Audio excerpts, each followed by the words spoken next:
Madali ka bang magalit? Do you easily get offended? Ano ang magagawa natin para mapigilan natin yung agad-agad tayong naiirita sa ibang tao? Nang pong minsan, meron daw isang kwento tungkol sa isang monghe na nakatira sa monasteryo. At gusto daw po niyang magdasal na mag-isa. Kaya siya'y bumaba sa bundok at nakakita daw po siya ng isang lawa, a lake. At doon sa lawa, meron pong isang bangka.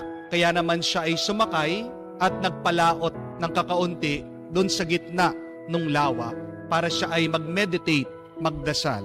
Sinara po niya ang kanyang mata at habang tahimik siyang nagdarasal, bigla-bigla may narinig po siyang bumangga sa kanyang bangka. At naramdaman daw po nitong monghe yung galit biglang umaakyat papunta sa kanyang ulo. Nararamdaman nitong monghe, paunti-unti nag-iinit ang kanyang tenga. Bubuksan na niya ang kanyang bibig. Sisigaw na siya, sasabihin niya doon sa bangkero, doon sa kabilang bangka, na napakawalang iya niya. Wala siyang konsiderasyon. Hindi ba niya nakikita na siya ay nagdarasal? Bakit babanggain niya yung kanyang bangka? Pero pagkabukas po ng mata nitong monghe, nabigla siya sa kanyang nakita. Dahil yung bumangga sa kanya, bangka nga pero walang tao. Itong bangkang ito ay hindi nila tinali, kaya naman ito din ay nagpalutang-lutang sa lawa. At aksidente lang na nabangga yung kanyang bangka. At dito po na-realize nitong monghe, nasaan ba ang galit? Ito ba ay nagmumula sa labas? Hindi. Ang galit ay nag-uumpisa sa kanya. Ang galit ay nasa atin. At pag tayo ay binangga ng iba, nasa iyo na lang kung papalabasin mo itong iyong galit. Kaya nga po, sabi ng kwento, magsimula daw po nun, ito pong monghe, bawat siya'y makaharap ng isang taong nakakainis, nakakagalit, nakakairita, palagi niyang naaalala yung kanyang karanasan, na itong taong ito na masama ay isang bangka na walang tao. Binabanggaman siya, pero nasa kanya na kung papabayaan niyang lumabas ang galit at manira sa kanya. Napansin niyo rin po ba na sa ating ebanghelyo, ang Panginoon hindi agad-agad na galit, hindi agad-agad na offend, hindi agad-agad na irita. Nakikidaan lang siya sa isang baryo sa Samaria, pero hindi siya pinahintulutan, pinigilan siya ng mga tao. Ano bang masamang ginawa niya? Pero itong kanyang mga alagad, itong dalawang apostol, si Santiago at Juan, silang nagagalit para sa ating Panginoon. Sinasabi nila, Panginoon, magdasal na po tayo. Magpaulan ang Diyos ng apoy para masunog, mamatay, maparusahan ang mga tao ito. Ganyan sila kagalit. Pero tanong ko po sa inyo, may narinig ba kayo na salita sa Panginoon? Wala. Hindi man siya nagsalita, tahimik lang siya. Pinagsabihan pa niya itong dalawang galit na iirita at sila ay umalis. Bakit? Dahil naiintindihan ng Diyos. Ang galit hindi nagmumula sa labas. Hindi nila kasalanan na siya ay magagalit. Kasalanan niya kung siya ay magagalit at magpapakontrol sa init ng kanyang ulo. Ano ba ang nasa loob ng puso ng ating Panginoon? Hindi galit. Ito ay kabutihan. Ito ay pagmamahal. Ito ay kapayapaan. So ask that question to yourself, my dear friends. What is inside of you? Ano ba ang meron sa iyong damdamin? Ito ba ay pagmamahal, kabutihan o kapayapaan?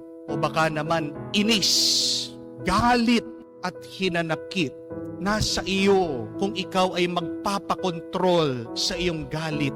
At kawawa ka pag galit ang iyong pinakikinggan at sinusundan dahil maninira yan. Amen? May napakaganda po akong nabasa. Sabi po ng quotation, treat your emotions like visitors. They are just passing by.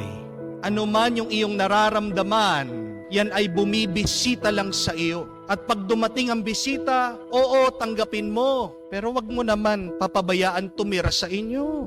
Entertain mo. Pero hayaan mo din na umalis.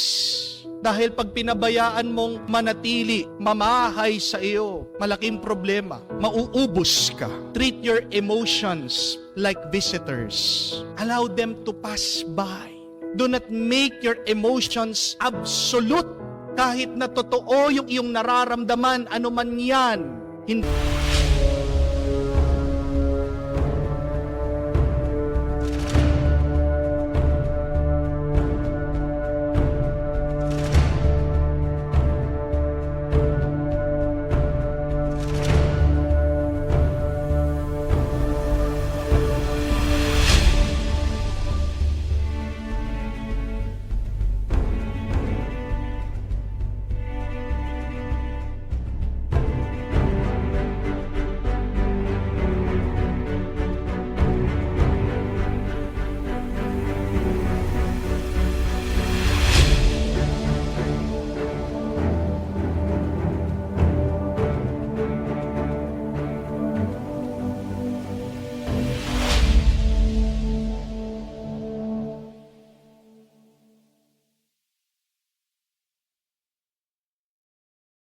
Hindi yan panghabang buhay.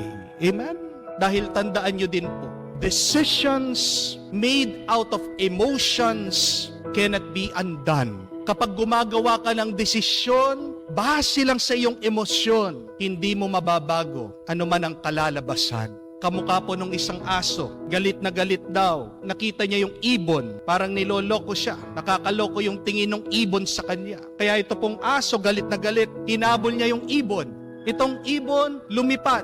Habang ito naman pong aso, sinusubukan niyang kagatin yung ibon. Hindi po napansin ng aso. Sa paglundag niya, lumundag po siya sa bangin. Decisions done out of emotions cannot be undone. Baka magsisi ka. Kaya nga po, one great skill that you should learn is to manage your emotions. Hawakan mong mabuti kung ano yung iyong nararamdaman. Dahil kung hindi mo alam hawakan yan, ang iyong nararamdaman ang hahawak sa iyo. At baka magsisi ka sa kung ano magawa mo. Nagagalit ka dahil nalaman mo merong iba yung asawa mo. Gusto mo magpakamatay, gumagawa ka ng eksena, tumatalon ka sa tulay. Pag nagpakamatay ka, anong mangyayari? Kawawa yung anak mo. Pagpapakamatay ka, masaya pa yung asawa mo at yung kirida niya. Libre na sila dahil wala ka na. Pag-isipan nating mabuti yung ating mga desisyon. At ang pinakamagandang paraan para magdesisyon ay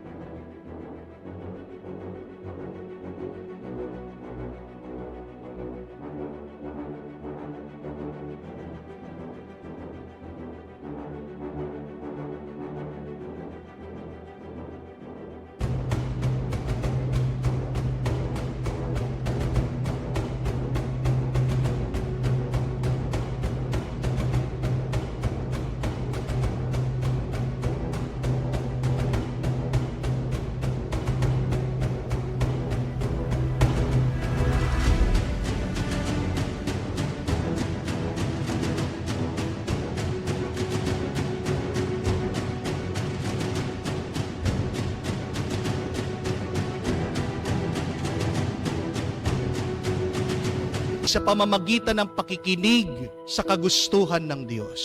Before you follow your emotions, follow the will of God. Because when you follow the Lord, you will never go wrong. Pag meron kang nararamdaman na masakit, tanggapin mo, pero tanong mo muna sa Panginoon, Lord, ano ba yung magandang gawin? Dahil pag ang Diyos ang iyong susundan, hindi ka niya pababayaan.